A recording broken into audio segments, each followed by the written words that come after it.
اس دکھ کو ہم اگر خاموشی سے سہ لیں اور اللہ کے حضور یہ دعا کرتے رہیں کہ یا باری تعالیٰ، تو ہمارا خالق ہے، جو تو نے ہمیں تخلیق کیا تو ہماری کمزوریوں سے تو اس سے زیادہ اور کون واقف؟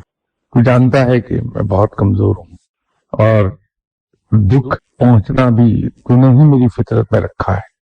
تو اس کا دکھ تو ہوا کہ اولاد سے پیار بہت، لیکن اس کو سہنے کا حوصلہ بھی عطا کر تاکہ میں تیری طرف سے آنے والی اس مصیبت کو حوصلے سے سہ جاؤں، تیرے بندے کی حیثیت سے سہ جاؤں، تو میرے خیال میں دکھ کم ہو جائے گا۔ میں نہیں سمجھتا کہ ایک ہفتے سے زیادہ لگے گا، اس دکھ سے نکل جائے گا انسان۔ اسی طرح مجھے بیٹھے بیٹھے گفتگو کے دوران حضرت علی کرم اللہ وجہہ کی دعا یاد آ گئی، بہت مزے کی دعا ہے۔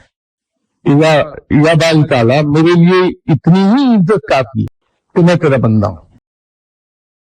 بتائیے کہ شکر گزاری اس سے بڑھ کر کیا ہوگی، کہ اس سے غرض ہی نہیں ہے کہ اللہ نے کیا عطا فرمایا، کون کون سی خواہش پوری ہوئی، کیا کیا اس کی مجھ پر رحمتیں ہوئیں اور کیا کہاں میں محروم رکھا گیا، اس سے غرض ہی نہیں ہے۔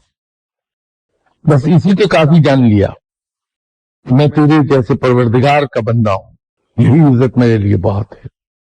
اس کے بعد کا ایک جملہ ہے، اور بے شک میں نے تجھے ویسا ہی پایا جیسے میں نے تجھے چاہا۔ باری تعالیٰ، تو مجھے بھی ویسا ہی بنا دے جیسا تو مجھے چاہتا ہے۔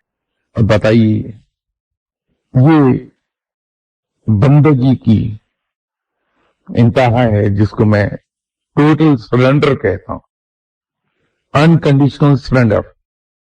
وہ یہ ہے کہ تم مجھے ویسا ہی بنا دے جیسا تو مجھے چاہتا ہے۔ میرے نزدیک اس کے دو حصے ہیں، پہلا جملہ شکر گزاری پر مبنی ہے اور دوسرا حصہ بندگی پر مبنی ہے۔